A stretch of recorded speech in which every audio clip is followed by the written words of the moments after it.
ಆಕಾಶವಾಣಿ ಇಂದು ಕುವೆಂಪುರವರ 121ನೇ ಜನ್ಮದಿನಾಚರಣೆ ಸಂದರ್ಭದಲ್ಲಿ ಕುವೆಂಪುರವರ ಕುರಿತು ಮಾತನಾಡುತ್ತಾರೆ ಪ್ರೊಫೆಸರ್ ನೆಲ್ಲಿಕಟ್ಟೆ ಎಸ್ ಸಿದ್ದೇಶ್.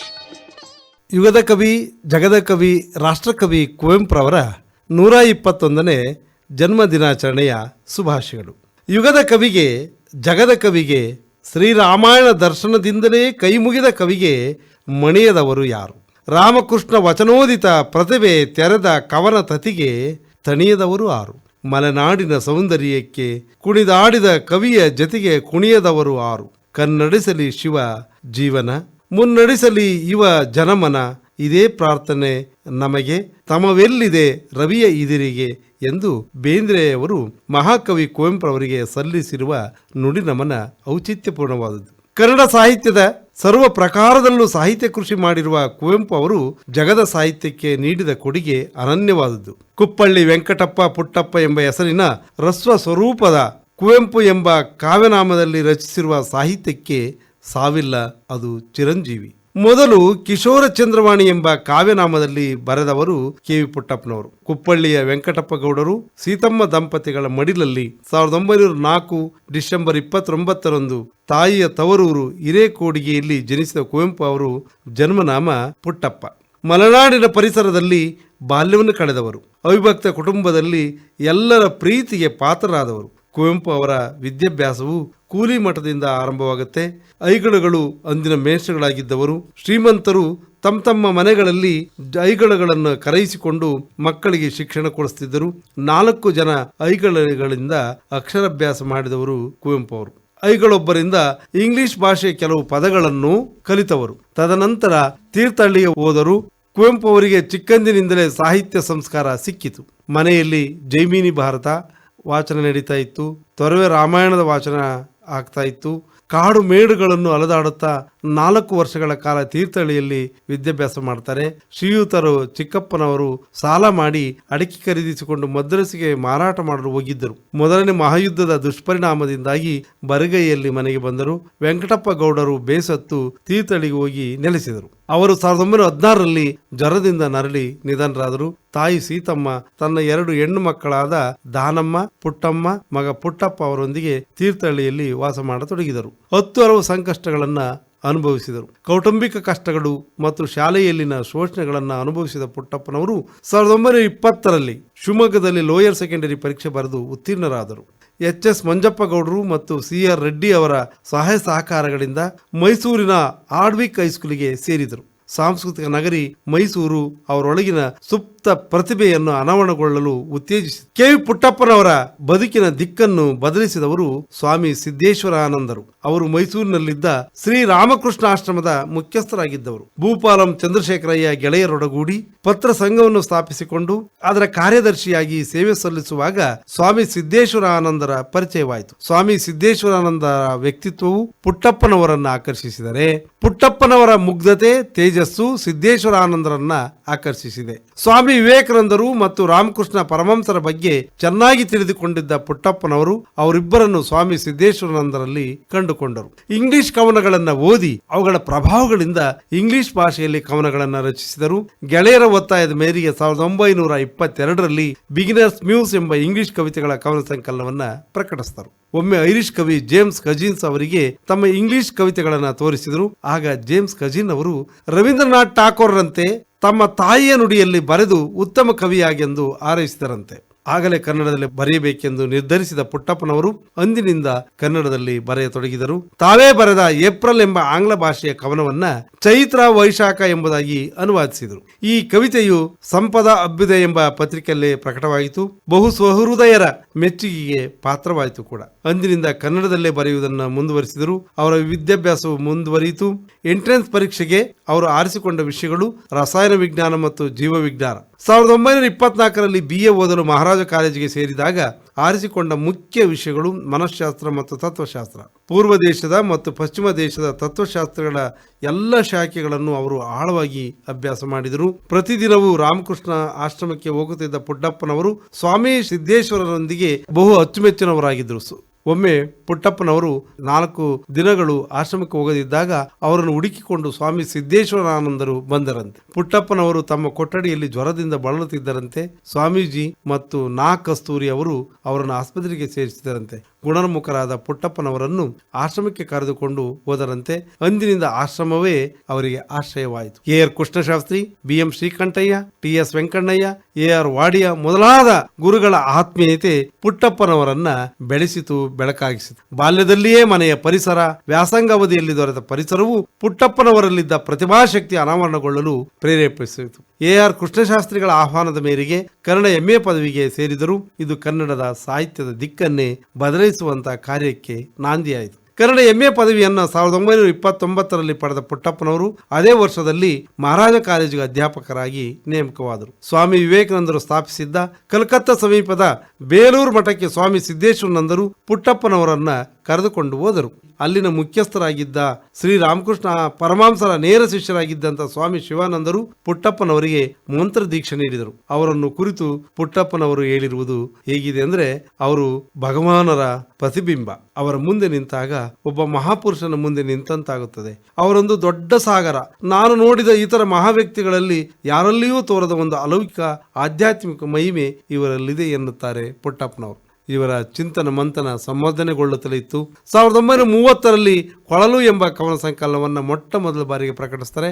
ಆ ನಂತರ ಕಾನೂರು ಹೆಗ್ಗಡತಿ ಎಂಬ ಕಾದಂಬರಿಯನ್ನು, ಚಿತ್ರಾಂಗತ ಎಂಬ ಖಂಡಕಾವ್ಯವನ್ನು ಪ್ರಕಟಿಸ್ತಾರೆ. ದೇವಂಗಿ ರಾಮಣ್ಣಗೌಡರ ಮಗಳಿಗೆ ಹೇಮಾವತಿ ಎಂದು ನಾಮಕರಣ ಮಾಡಿದ ಹೆಣ್ಣನ್ನು 1937ರಲ್ಲಿ ವಿವಾಹವಾದ ಪುಟ್ಟಪ್ಪನವರ ದಾಂಪತ್ಯ ಜೀವನ ಆದರ್ಶವಾದದ್ದು. 1938ರ ಸೆಪ್ಟೆಂಬರ್ 8ರಂದು ಮಗುವೊಂದನ್ನು ಪಡಿತಾರೆ. ಆ ಮಗುವೆ ಪೂರ್ಣಚಂದ್ರ ತೇಜಸ್ವಿ. ಕುವೆಂಪುರವರು 1939ರಲ್ಲಿ ಕನ್ನಡ ರೀಡರ್ ಆಗಿ ಬೆಂಗಳೂರಿನ ಸೆಂಟ್ರಲ್ ಕಾಲೇಜಿಗೆ ನೇಮಕಗೊಳ್ತಾರೆ. 1941ರಲ್ಲಿ ಎರಡನೇ ಮಗನಾಗಿ ಕೋಕಿಲೋದಯರ ಜನನವಾಗುತ್ತೆ. 1943ರಲ್ಲಿ ಮತ್ತೊಂದು ಹೆಣ್ಣು ಮಗು ಜನಿಸುತ್ತೆ.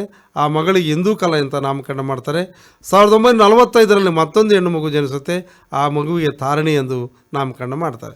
ಮೈಸೂರು ಮಹಾರಾಜ ಕಾಲೇಜಿಗೆ ಕನ್ನಡ ಪ್ರಾಧ್ಯಾಪಕರಾಗಿ ಕನ್ನಡ ವಿಭಾಗದ ಮುಖ್ಯಸ್ಥರಾಗಿ ನೇಮಕಗೊಂಡ ಶ್ರೀಯುತರು ಸಾಹಿತ್ಯ ಕೃಷಿಯಲ್ಲಿ ಅವಿರತವಾಗಿ ನಿರತರಾದರು. ಕಥೆ, ಕವನ, ಕಥನ ಕವನ, ಭಾವಗೀತೆ, ಖಂಡಕಾವ್ಯ, ಜೀವನ ಚರಿತ್ರೆ, ಆತ್ಮಚರಿತ್ರೆ, ಕಾದಂಬರಿ, ನಾಟಕ, ವಿಮರ್ಶೆ, ಶಿಶು ಸಾಹಿತ್ಯ, ಮೀಮಾಂಸೆ, ವಿಚಾರ ಸಾಹಿತ್ಯ, ಪ್ರಬಂಧ, ಸಂಶೋಧನೆ, ಬರಹ ಮೊದಲಾದ ಸಾಹಿತ್ಯ ಪ್ರಕಾರಗಳಲ್ಲಿ ಕೃತಿಗಳನ್ನು ರಚಿಸಿದವರು. ಕನ್ನಡ ಸಾಹಿತ್ಯವನ್ನು ಪಂಪಯುಗ, ಬಸವಯುಗ, ಹರಿಹರ ಯುಗ, ಕುಮಾರವ್ಯಾಸ ಯುಗ ಎಂದೆಲ್ಲ ಕರೆದು ಆಯಾ ಕಾಲದ ಮಹಾಕವಿಗಳಿಗೆ ಗೌರವ ನೀಡಿರುವರು. ಅಂತೆಯೇ ಆಧುನಿಕ ಕನ್ನಡ ಸಾಹಿತ್ಯ ಕಾಲವನ್ನ ಕುವೆಂಪು ಯುಗವೆಂದು ಕರೆಯುವಷ್ಟರ ಮಟ್ಟಿಗೆ ಕುವೆಂಪುರವರು ಕನ್ನಡ ಸಾಹಿತ್ಯವನ್ನು ರಚಿಸಿರುವರು ಮತ್ತು ಪ್ರಭಾವ ಬೀರಿರುವರು. ಶ್ರೀ ರಾಮಾಯಣ ದರ್ಶನಂ ಮಹಾಕಾವ್ಯದ ಮೊದಲ ಸಂಪುಟವನ್ನು 1949ರಲ್ಲಿ, ಎರಡನೇ ಸಂಪುಟವನ್ನು 1951ರಲ್ಲಿ ಪ್ರಕಟಿಸಿದರು. 1955ರಲ್ಲಿ ಮಹಾರಾಜ ಕಾಲೇಜಿಗೆ ಪ್ರಾಚಾರ್ಯರಾಗಿ ನೇಮಕಗೊಂಡು ಕುವೆಂಪು ಅವರಿಗೆ ಇದೇ ವರ್ಷದಲ್ಲಿ ಶ್ರೀ ರಾಮಾಯಣ ದರ್ಶನಂ ಮಹಾಕಾವ್ಯಕ್ಕೆ ಕೇಂದ್ರ ಸಾಹಿತ್ಯ ಅಕಾಡೆಮಿ ಪ್ರಶಸ್ತಿ ಕೂಡ ದೊರೆಯಿತು. ಶ್ರೀಯುತರ ಸಾಹಿತ್ಯ ಸಾಧನೆಗೆ ಮೈಸೂರು ವಿಶ್ವವಿದ್ಯಾಲಯವು 1956ರಲ್ಲಿ ಗೌರವ ಡಿಲೀಟ್ ಪದವಿಯನ್ನು ನೀಡಿ ಗೌರವಿಸಿತು. ಸರ್ಕಾರ 1956ರಲ್ಲಿ ಮೈಸೂರು ವಿಶ್ವವಿದ್ಯಾಲಯದ ಉಪಕುಲಪತಿಗಳಾಗಿ ನೇಮಿಸಿತು. 1957ರಲ್ಲಿ ಧಾರವಾಡದಲ್ಲಿ ಜರುಗಿದ 39ನೇ ಕನ್ನಡ ಸಾಹಿತ್ಯ ಸಮ್ಮೇಳನದ ಅಧ್ಯಕ್ಷತೆ ಗೌರವ ದೊರಕಿತು. ಆ ನಂತರ 1958ರಲ್ಲಿ ಪದ್ಮಭೂಷಣ ಪ್ರಶಸ್ತಿ ನೀಡಿ ಗೌರವಿಸಿತು. 60ರಲ್ಲಿ ಉಪಕುಲಪತಿ ಹುದ್ದೆಯಿಂದ ನಿವೃತ್ತರಾದ ಕುವೆಂಪು ಅವರಿಗೆ ರಾಜ್ಯ ಸರ್ಕಾರ 1964ರಲ್ಲಿ ರಾಷ್ಟ್ರಕವಿ ಪ್ರಶಸ್ತಿ ನೀಡಿ ಗೌರವಿಸಿತು. ಕರ್ನಾಟಕ ವಿಶ್ವವಿದ್ಯಾಲಯ 1966ರಲ್ಲಿ ಗೌರವ ಡಿಲೀಟ್ ಪದವಿ ನೀಡಿ ಗೌರವಿಸಿತು. ಇವರ ಮಹಾಕಾದಂಬರಿ ಮಲೆಗಳಲ್ಲಿ ಮದುಮಗಳು ಕೃತಿ 1967ರಲ್ಲಿ ಪ್ರಕಟವಾಯಿತು. ಕನ್ನಡ ಸಾಹಿತ್ಯಕ್ಕೆ ಮೊಟ್ಟ ಮೊದಲು ಜ್ಞಾನಪೀಠ ಪ್ರಶಸ್ತಿ 1968ರಲ್ಲಿ ಶ್ರೀ ರಾಮಾಯಣ ದರ್ಶನ ಮಹಾಕಾವ್ಯಕ್ಕೆ ದೊರೆಯಿತು.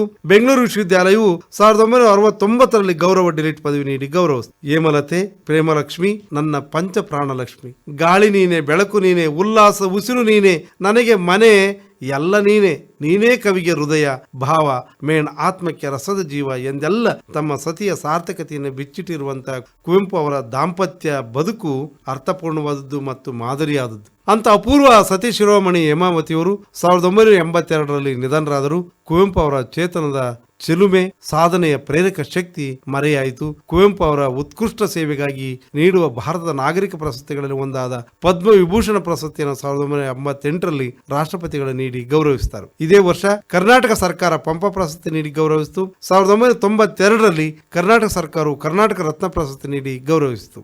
ಸಾಧನೆಯ ಮಹಾಪುರುಷ ಕುವೆಂಪು ಅವರು 1994 ನವೆಂಬರ್ 11ರಂದು ಇಹಲೋಕ ತ್ಯಜಿಸಿದರು. ಅವರ ಸಾಹಿತ್ಯ ಮತ್ತು ಸೇವೆಯಿಂದ ಅವರು ಅಮರರಾಗಿದ್ದಾರೆ.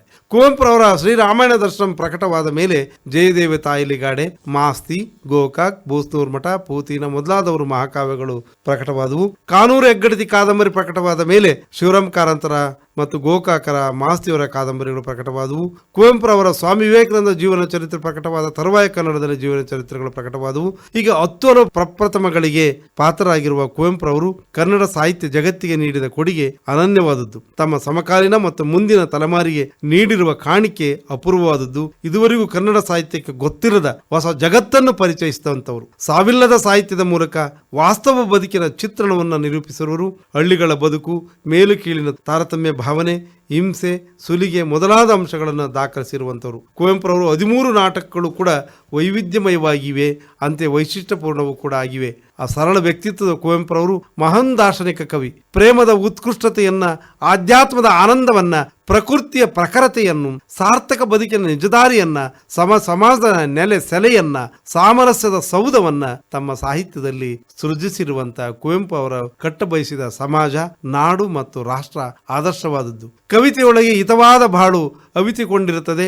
ಕಾಠಿಣ್ಯವನ್ನು ಕರಗಿಸುವ ಕಾವ್ಯ ಕಹಿ ಬದುಕನ್ನ ಸಿಹಿ ಬದುಕಾಗಿ ಪರಿವರ್ತಿಸುವ ಸಾಧನ. ಕಾವ್ಯದ ಕಣ್ಣಿಗೆ ಕಾಣದ ವಸ್ತುವಿಲ್ಲ. ಪ್ರಕೃತಿಯ ಪ್ರಖರತೆಯನ್ನು ಅನಾವರಣಗೊಳಿಸುತ್ತದೆ. ಇಂಥ ಕಾವ್ಯ ಕಡಲು ಒಡಲ ಮೂಲಕ ಇಳಿಯ ಇರುವಿನಲ್ಲಿ ಅರಿವಿನ ಬೀಜ ಬಿತ್ತಿ ಬೆಳಕಿನ ಬೆಳೆಯನ್ನು ಬೆಳೆದಂಥವರಂದ್ರೆ ಕುವೆಂಪುರವರು. ಎಲ್ಲಾದರೂ ಇರು, ಎಂತಾದರೂ ಇರು, ಎಂದೆಂದಿಗೂ ನೀ ಕನ್ನಡವಾಗಿರು, ಬಾರಿಸು ಕನ್ನಡ ಡಿಂಡಿಮವ, ಓ ಕರ್ನಾಟಕ ಹೃದಯ ಶಿವ, ಸರ್ವರಿಗೂ ಸಮಬಾಳು, ಸರ್ವರಿಗೂ ಸಮಪಾಲು ಎಂಬ ನವಯುಗ ವಾಣಿ ಘೋಷಿಸಿದೆ ಕೇಳಿ. ಆನಂದಮಯ ಈ ಜಗ ಹೃದಯ ಏತಕ್ಕೆ ಭಯ ಮಾಡೋ, ಸೂರ್ಯೋದಯ ಚಂದ್ರೋದಯ ದೇವರ ದಯ ಕಾಣೋ, ಓ ನನ್ನ ಚೇತನ ಆಗು ನೀ ಅನಿಕೇತನ, ಜೈ ಭಾರತ ಜನನೀಯ ತನುಜಾತೆ, ಜಯ ಕರ್ನಾಟಕ ಮಾತೆ ಮೊದಲಾದ ಕುವೆಂಪುರವರ ಕವಿತೆಗಳು ಸೌಹೃದಯರ ಋನ್ಮನದಲ್ಲಿ ಚಿರಸ್ಥಾಯಿಯಾಗಿವೆ. ಅವರು 1930ರಲ್ಲಿ ಕೊಳಲು ಕವನ ಸಂಕಲನವನ್ನ, 1933ರಲ್ಲಿ ಪಾಂಚಜನ್ಯ, 1934ರಲ್ಲಿ ನವಿಲು, 1934ರಲ್ಲಿ ಕಲಾಸುಂದರಿ, 1937ರಲ್ಲಿ ಕಥನ ಕವನಗಳು, 1944ರಲ್ಲಿ ಕೋಗಿಲೆ ಮತ್ತು ಸೋವಿಯಟ್ ರಷ್ಯಾ, 1946ರಲ್ಲಿ ಪ್ರೇಮ ಕಾಶ್ಮೀರ, ಅಗ್ನಿ ಅಂಶ, ಕೃತಿಕೆ, ಪಕ್ಷಿಕಾಶಿ, ಕಿಂಕಿಣಿ, ಷೋಡಶಿ, 1957ರಲ್ಲಿ ಚಂದ್ರ ಮಂಚಕ್ಕೆ ಬಾಚಕೋರಿ, ಈಕ್ಷು ಗಂಗೋತ್ರಿ, 1963ರಲ್ಲಿ ಅನಿಕೇತನ, 1964ರಲ್ಲಿ ಜೇನಾಗವ, 65ರಲ್ಲಿ ಅನುತ್ತರ, 1966ರಲ್ಲಿ ಮಂತ್ರಾಕ್ಷತೆ, 1967ರಲ್ಲಿ ಕದರಡಿಕೆ, ಪ್ರತ್ಯಾಕ್ಯು, ಕುಟೀಚಿಕ, 1976ರಲ್ಲಿ ಒನ್ನೆ ಒತ್ತಾರೆ, 1981ರಲ್ಲಿ ಕೊನೆಯತನೆ ಕವನ ಸಂಕಲನಗಳನ್ನು ಪ್ರಕಟಿಸಿರುವಂತವರು.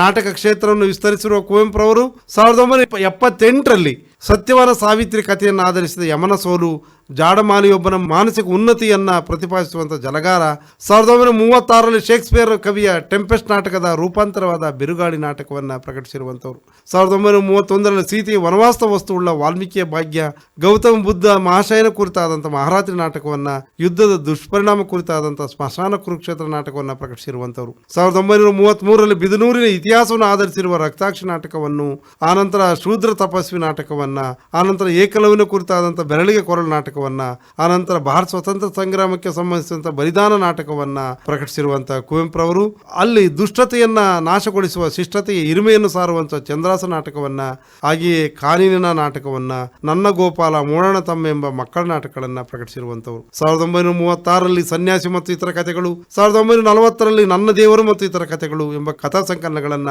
ಪ್ರಕಟಿಸಿರುವಂತಹ ಕುವೆಂಪುರವರು ಮಲೆನಾಡಿನ ಚಿತ್ರಗಳು ಎಂಬ ಪ್ರಬಂಧ ಸಂಕಲನವನ್ನ 1933ರಲ್ಲಿ ಪ್ರಕಟಿಸ್ತಾರೆ. ಸಾಹಿತ್ಯ ವಿಮರ್ಶೆಗೆ ಅನನ್ಯ ಕಾಣಿಕೆ ನೀಡಿರುವಂತಹ ಕುವೆಂಪು ಅವರು ಕಾವ್ಯ ವಿಹಾರ, ತಪೋನಂದನ, ವಿಭೂತಿ ಪೂಜೆ, ದ್ರೌಪದಿಯ ಶ್ರೀಮುಡಿ, ರಸವೈಸಾಹ ಮೊದಲಾದ ವಿಮರ್ಶೆ ಸಂಕಲನವನ್ನು ಪ್ರಕಟಿಸ್ತಾರೆ. ನೆನಪಿನ ದೋಣಿಯಲ್ಲಿ ಎಂಬ ಆತ್ಮಕಥನವನ್ನ, ಸ್ವಾಮಿ ವಿವೇಕಾನಂದ ಮತ್ತು ರಾಮಕೃಷ್ಣ ಪರಮಹಂಸರ ಜೀವನ ಚರಿತ್ರೆ ಕೃತಿಗಳನ್ನ, ಹಾಗೆಯೇ ಗುರುವಿನೊಡನೆ ದೇವರೆಡೆಗೆ, ಕೊಲಂಬೋಯಿಂದ ಅಭಾರಾಮಕ್ಕೆ ಎಂಬ ಅನುವಾದ ಕೃತಿಗಳನ್ನ ಪ್ರಕಟಿಸಿರುವರು.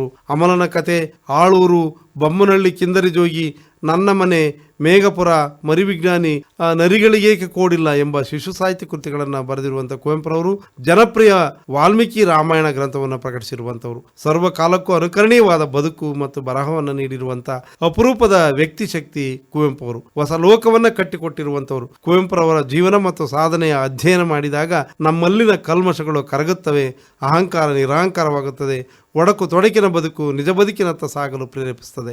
ಶ್ರೇಷ್ಠತೆಯ ವ್ಯಸನ, ಕೀಳಿರಿಮೆಗಳು ನಾಶವಾಗುತ್ತವೆ. ಇಂದಿನ ಒತ್ತಡ, ಅವಸರ, ಆತಂಕಗಳು ನಾಶಪಡಿಸಿಕೊಳ್ಳಲು ಕುವೆಂಪುರವರನ್ನು ಓದಿಕೊಳ್ಳುವುದು ಅತಿ ಅಗತ್ಯವಾಗಿದೆ. ಮನುಜಮತ, ವಿಶ್ವಪಥ, ಸರ್ವೋದಯ, ಸಮನ್ವಯ ಮತ್ತು ಪೂರ್ಣ ದೃಷ್ಟಿಗಳೆಂಬ ಪಂಚಮಂತ್ರಗಳು ನೀಡಿದ ಕುವೆಂಪು ಅವರ ಜೀವನ ಮತ್ತು ಸಾಧನೆ ಅಮೂಲ್ಯವಾದದ್ದು. ಅವರ ಅಧ್ಯಯನವು ನಮ್ಮಗಳ ಬದುಕನ್ನು ಸಾರ್ಥಕವಾಗಿಸುವುದರಲ್ಲಿ ಸಂಶಯವಿಲ್ಲ. ಕುವೆಂಪು ಆಡಿದರೆಂದರೆ ಅನ್ನುವಂಥ ಈ ನನ್ನ ಕವಿತೆ, ಆ ಕವಿತೆ ಹೀಗಿದೆ: ಮೌಢ್ಯಗಳ ಯುಗ ಮೌಲ್ಯಗಳ ಯುಗವಾಗುವುದು, ಜಾತಿ ಜಲ ಬತ್ತುವುದು, ಮತಮರ ಒಣಗುವುದು. ಕುವೆಂಪು ಆಡಿದರೆಂದರೆ ಆಧ್ಯಾತ್ಮ ಅರಳುವುದು, ಪತಿತ ಜೀವನ ಪಾವನವಾಗುವುದು, ವಿಷಮಾನವ ವಿಶ್ವಮಾನವನಾಗುವನು. ಕುವೆಂಪು ಆಡಿದರೆಂದರೆ ಪ್ರೀತಿ ನೀತಿ ಗೆಲ್ಲುವುದು, ಸಾತ್ವಿಕತೆಯ ಸತ್ವ ಬೆಳಗುವುದು, ವಿಕೃತಿ ಆಕೃತಿಯಾಗುವುದು, ಪ್ರಕೃತಿ ಪ್ರಶಾಂತವಾಗುವುದು. ಕುವೆಂಪು ಆಡಿದರೆಂದರೆ ದುಷ್ಟರ ಶೋಷಣೆ ಸೋಲುವುದು, ಬಡವರ ಬದುಕು ಬಲಿಯುವುದು, ಕೊಳಲು ಉಲಿಯುವುದು, ಪಾಂಚಜನ್ಯ ಮೊಳಗುವುದು, ಮಾಲಿನ್ಯ ಮಾಣಿಕ್ಯವಾಗುವುದು. ಕುವೆಂಪು ಆಡಿದರೆಂದರೆ ಮೌಢ್ಯಗಳ ಯುಗ ಮೌಲ್ಯಗಳ ಯುಗವಾಗುವುದು, ಜಾತಿ ಜಲ ಬತ್ತುವುದು, ಮತ ಮರ ಒಣಗುವುದು. ಧನ್ಯವಾದಗಳು. ಇದುವರೆಗೂ ಕುವೆಂಪುರವರ 121ನೇ ಜನ್ಮ ದಿನಾಚರಣೆ ಸಂದರ್ಭದಲ್ಲಿ ಕುವೆಂಪುರವರ ಕುರಿತು ಮಾತನಾಡಿದವರು ಪ್ರೊಫೆಸರ್ ನೆಲ್ಲಿಕಟ್ಟೆ ಎಸ್ ಸಿದ್ದೇಶ್, ನಿರ್ದೇಶಕರು ಕನ್ನಡ ಭಾರತಿ ವಿಭಾಗ, ಕುವೆಂಪು ವಿಶ್ವವಿದ್ಯಾಲಯ, ಶಂಕರಘಟ್ಟ. ಕಾರ್ಯಕ್ರಮ ಆಕಾಶವಾಣಿ ಭದ್ರಾವತಿ ಕೇಂದ್ರದಿಂದ ಪ್ರಸಾರವಾಯಿತು.